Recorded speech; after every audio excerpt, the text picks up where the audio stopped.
Hey guys, today we're going to learn about some of the roles in an ecosystem. We're going to primarily focus on how energy flows through an ecosystem and the roles involved with that, because that is our focus for this week. All right, let's go ahead and get into it. First, we have the producers. Producers are at the bottom of the food chain. They produce their own energy, and it's usually from sunlight using the process of photosynthesis. So some examples I show here are corn, berries on a bush, sunflowers, this would be grass. Any type of plant is going to be a producer. There are also some producers called extremophiles that don't use sunlight to produce energy, but they use other things like chemicals, and they usually live at the bottom of the ocean around volcanic vents and things like that. They're much more rare than the producers that make energy from sunlight, and so that's mostly what we'll be focusing on. Right above producers are consumers. Consumers are organisms that obtain food by eating other organisms. So consumer is a little bit of a broader term. We're talking about anything that eats something else. There are some more specific terms that we're going to go over now. But some examples of consumers could be mice that are eating seeds and grass. And then we have hawks or snakes that are eating the mouse. And then the hawk might be eating the snake, and we'll go on and on and up.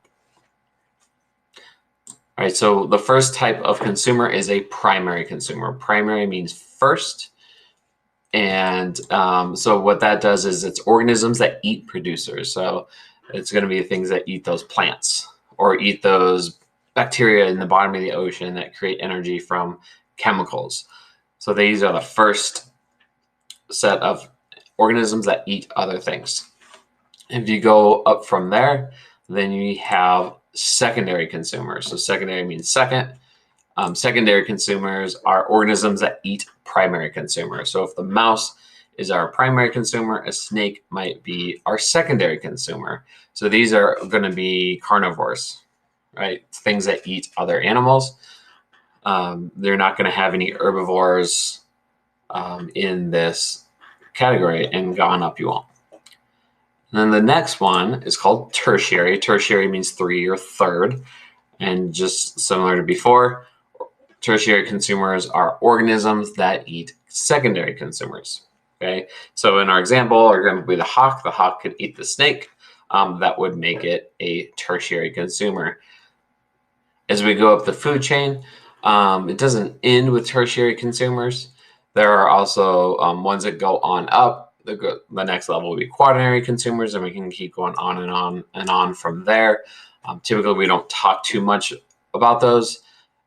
There aren't too many other ones past tertiary consumers, and we'll talk about that, why that is, later in the week. All right, so beyond that, the next we have scavengers. Scavengers are organisms that eat dead organisms, breaking them into smaller pieces. So through the process of finding those dead organisms, eating them, they're like tearing them apart.